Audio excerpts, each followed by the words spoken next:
خال محمد، بشر شلون البيع؟ الحمد لله خالي خير من يا الله. الحمد لله اليوم بعت باكيت عصير واحد وانطيت وياه باكيت كلينس هديه. ليش؟ مو خالي هذا اللي اشترى العصير شربه هنا فنزل على حنشق قليل من العصير فبيجي مسحه فانطيته باكيت كلينس. يعني بعت عصير واحد وانطيت باكيت كلينس بثلاث اضعاف سعر العصير؟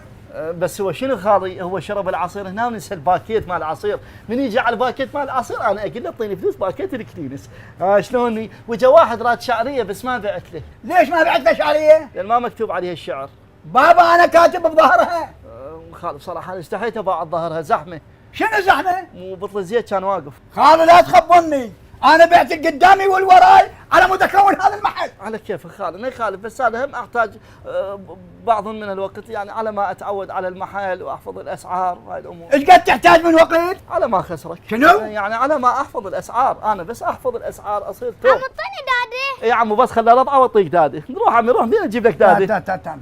قصده عصير داده لو كبز داده. عصير. ها عصير اي قول عصير هذا عصير يلا تعال هيك هذا خذه وياه تعال. ليش؟ مو هو خطيه خذ الداده خليه ياخذ امه وياه. رجعه رجع يلا رجع على كيفك لا تصيح على كيفك لا تصيح. هسه شو القضيه تونا بادين مبلشين على كيفك. مرحبا عيني. اهلا وسهلا. اكو معجون؟ اي موجود معجون منو قل لي؟ شنو من تقول له؟ جاي على ابوك هي؟ بابا مرة تريد معجون اطيح معجون. اوكي حجيه اوكي نعطيك معجون بس انا اريد منك اجابه صريحه حتى لا نختلف ولا نتعاتب بعدين ويصير مفاشل، بس قولي لي شنو نوع المعجون اللي رايدته؟ معجون طماطم، معجون اسنان، معجون جام؟